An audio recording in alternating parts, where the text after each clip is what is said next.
Hello guys, welcome back to my channel. Nang ni hung jeng ya guys apam pe asam na ka vlog.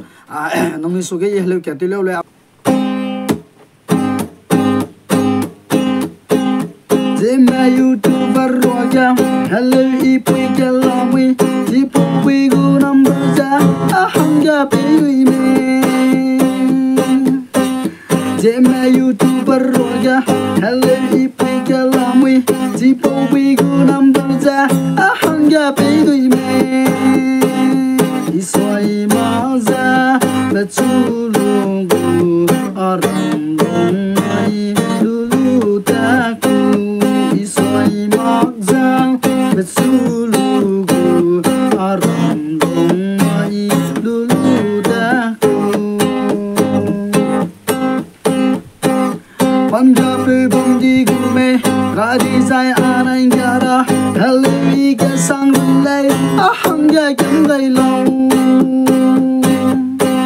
Punjab gadi gume gadi zai anai gara heleu ke sang lai ahanga kengai long.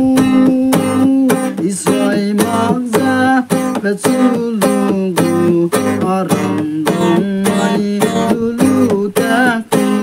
Isoi magza betulugu aram longai lulu taku.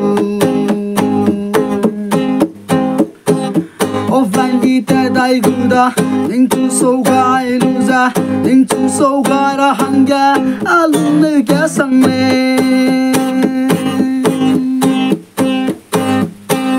Offline kita dai guda into so gai luza into so gara hanga alun kya sang me.